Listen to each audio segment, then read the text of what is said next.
We do find in the over threes, it's the age group between 3 and 5.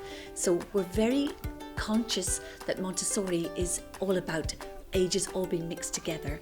But we find that the older group benefits very much from a little bit of extra time themselves. They're far more sociable and ready to engage with other children. In our prepared environment for Montessori, we now set out a few more defined areas for the children's development. So we would look at practical life skills. Now in this room we're putting our skills into real life practice. So they're putting on their own shoes, their own coats, they're preparing snacks and lunches. And they really take over and make rules of the room. And that's kind of another very important thing. We call that our golden rules, and it's very prevalent in a Montessori where the children are engaged in the full community cycle of the day. It's just the tools of the trade you introduce to the children, and then they come to life around the environment and outside.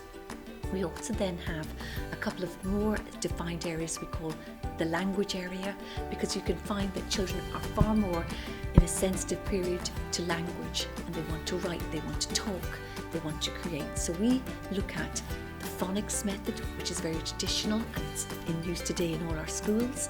We look then at pre-writing work, stories and creation of stories, and then we introduce a big role play so they can put that into life as well. We also have a cultural environmental area which is both indoors and outdoors, so they're very much part of the living environment that they belong to.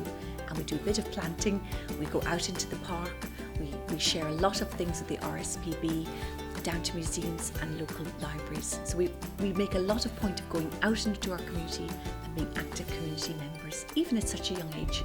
I think there's a real culture of kindness and also of respecting the individuality of each child.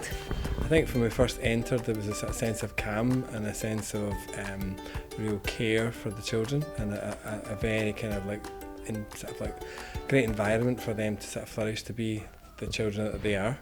And I think the staff and the whole philosophy has really kind of delivered that for our son. So from the point of view of what we expected, it's achieved it no end.